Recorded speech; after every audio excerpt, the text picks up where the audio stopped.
Bok, itamba.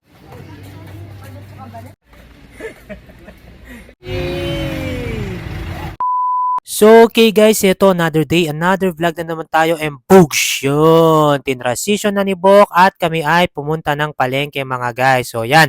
Bali, kasama ko na naman nga itong si Bok yung mga guys kasi hindi pa rin siya pumasok. At ito guys, nandito na kami agad sa bigasan at konting kwentuhan lang kay Boss Romel at ito na.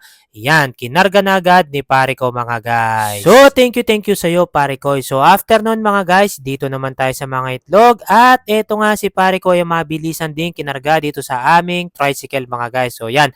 Nag-trike lang kami ni Bok kasi mas gusto niya daw yung nagta-tricycle kaysa sa sasakyan mga guys. So, after nga nun mga guys, yan, nandito na kami sa supermarket. At may pinamili lang naman kaming kakaunti na gagamitin ulit namin sa aming paggawa ng Graham Bar. Pero bago ang lahat, ay sumegway muna ako ng kakaunting paninda mga guys. So yan, tuloy-tuloy lang talaga kami ni Bok dito mga guys at talagang medyo gumagaan yung aking buhay at pamimili kapag kasama ko si Bok. Kasi nga mga guys, laging good vibes lang itong pamangking ko na ito at kahit sinong magsabi, kamukha ko daw siya. Pero sabi ko, lamang ako ng 10 paligo kay Bok. So yan lang naman yung pinamili pala namin mga guys at ayan, tuwang-tuwa talaga itong pamangking ko kapag kasama niya ako mga guys. At sabi ko nga sa kanya, Bok, dahil nakatrike tayo, transition na ulit, and boom! Yan.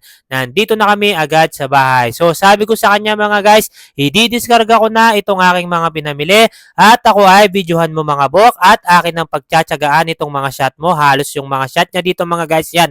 Putol yung ulo ko pero okay lang yan. Thank you pa rin. Basta yung sahod mo kalahati lamang. So yun lamang guys. Maraming salamat. Finger out kayo sa amin. Bye bye. God bless you po.